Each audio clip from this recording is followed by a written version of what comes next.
And yung iba naman guys, sabi ko nga, may blessing na yung iba and may rewards pa.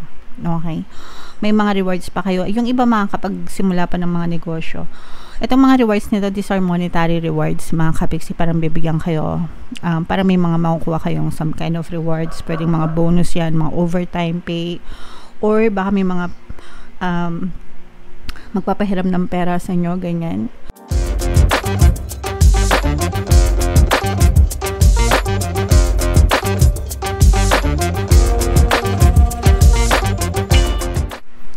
Hello guys, hello Capricorn, welcome back to Pinay Pixie Tarot. Ang pamagat ng episode natin for tonight is monthly horoscope para ngayong August para sa Capricorn, Sun, Moon, Rising, Sign, and Venus. General reading lang guys, pwede mag-resonate, pwedeng hindi, pwedeng positive, pwedeng negative. Unahin natin itong deck na to guys, tingnan natin yung mga mensahe sa inyo ng inyong mga gabay para ngayong buwan ng August. Okay, so yung first message sa inyo guys is listen to your intuition. Okay, kailangan, lalo na guys kapag naguguluhan kayo logically, no, kumbaga parang hindi kayo makapag-isip ng tama, magdasal kayo. Okay, tapos pag dasal nyo, pakinggan nyo yung intuition nyo kasi yung mga gabay natin, ginagamit nila yung intuition natin para gabayan tayo. Okay, so ibig sabihin, our intuition is led by our spirit guides, kaya we can never go wrong pagdating sa intuition natin, mga kapiksi. So let our spirit guides lead the way, no, para sa mga kabuti sa atin, mga kapiksi. So listen to our intuition. Okay, now, with these two message mga kapiksi, no, there's something better na paparating sa inyo. Wag na kayong masyadong magmokmok o magreklamo sa buhay kapag hindi dumadating sa inyo yung mga hinihiling nyo, yung mga pinagdadasal nyo. Sometimes, there's something better na nakalaan sa inyo. Maaring hindi yan. Maaring ina-upgrade, no? Parang ina-upsize, ganyan. Kunwari, pag nag-order kayo sa Jollibee, diba? Kunwari nag-order kayo ng meal number 1, ganyan. Tapos may libreng pa-upsize si Universe, lalakihan yung soft drinks mo o kaya lalagyan ka ng lalakayan yung french fries mo.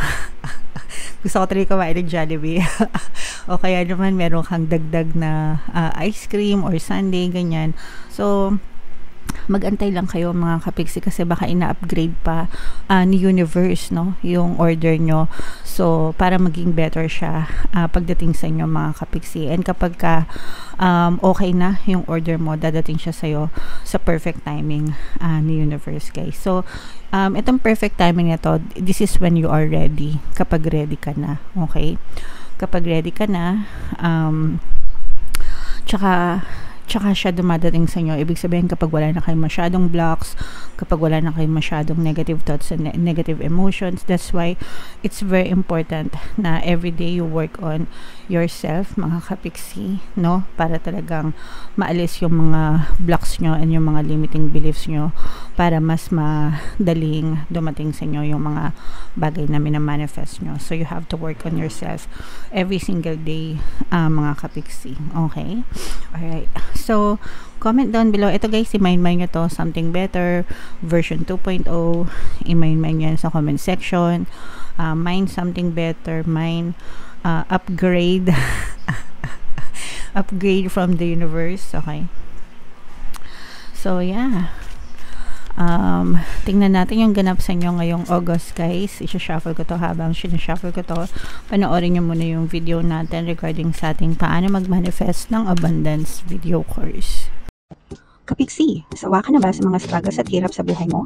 Masipag ka ba at masikap sa buhay ngunit hindi ka pa rin umaasenso? Ilang beses ka na bang nag-attempt mag-negosyo at mag-invest pero palagi ka pa rin nalulugi? Sa pagkakataon na ito ay maaaring may subconscious beliefs ka na nagiging balakid sa iyong pag-unlad at pagyaman. Introducing, paano mag-manifest ng abundance video course.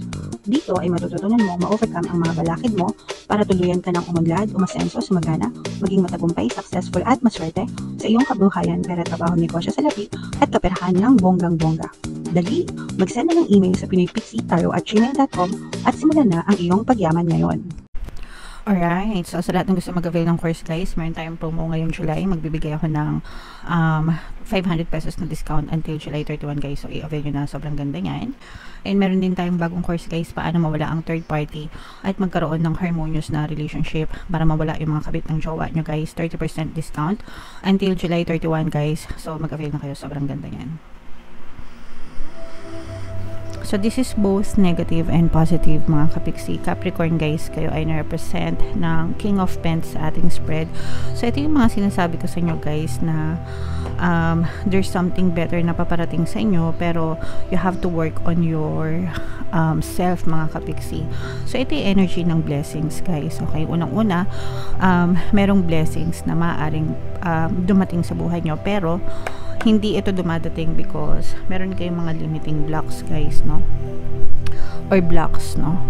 Yung mga blocks na yun, yung mga limiting beliefs nyo, yung mga negative thoughts and assumptions nyo, especially with this Three of Swords energy. You have a lot of negative emotions mga kapiksi. Ibig sabihin ng mga negative emotions, yung mga negative na nararamdaman nyo, no? Mga anger, hatred, resentment, grudges. Pagdating sa pera guys, yung mga worry, stress, yan. Yung mga mahilig magreklamo, yan yung mga number 1 na balakid sa pera mga kapiksi. The more na nagrereklamo ka about money, the more na nagrereklamo ka about kahirapan, lalo kang naghihirap, lalong bumibigat yung buhay mo. Okay, kapag napipikon kayo, etc., etc. So you have to free yourself from these limiting beliefs and negative emotions para itong mga blessings na to pumasok sa buhay nyo. So acceptance and forgiveness mga kapiksi, and gratitude, no? So una, yung acceptance and forgiveness, i-accept mo na ganyan na yung buhay mo right now. Tanggapin mo na okay, naghihirap ako, but from now on pwedeng magbago yung sitwasyon ko. Okay, ganun dapat yung attitude mga kapiksi. And then we have to be grateful sa mga bagay na meron tayo, sa mga blessings, kasi merong blessings sa buhay natin. Kahit naghihirap tayo, may blessing tayo. Unang-una, humihinga pa tayo, di ba? We have the gift of life mga kapiksi, and that is already enough para magpasalamat tayo sa nasa taas. Kahit sabihin natin na nag-i-struggle tayo sa kabuhayan natin, the fact na buhay pa tayo, ibig sabihin may pagkakataon pa para baguhin natin yung buhay natin. So yung buhay mo, ipagpasalamat mo, and look for things on a daily basis, araw-araw. Maghanap ka ng mga bagay na pwede mong ipagpasalamat, and then magpasalamat ka. Thank you Lord, diba? Thank you sa mga blessings. Thank you sa gift ng buhay. Thank you kasi nakakain pa kami. Thank you kasi nakasurvive pa kami, diba? Ganon. And the more na nagti-thank you kayo mga kapiksi, the more na gumagaan yung pakiramdam nyo, nawawala yung mga blocks nyo unti-unti. Pero pag araw-araw na lang, ay nako, wala na naman sweldo, ay nako, wala na naman pera, ay nako, may utang na naman. Kapag ka ganun yung palagi nyong ginagawa, ay syempre talaga lalo kayong maghihirap guys. Okay, so give thanks guys. Para yung thanks kasi or gratitude, instant shift siya from negative to positive. So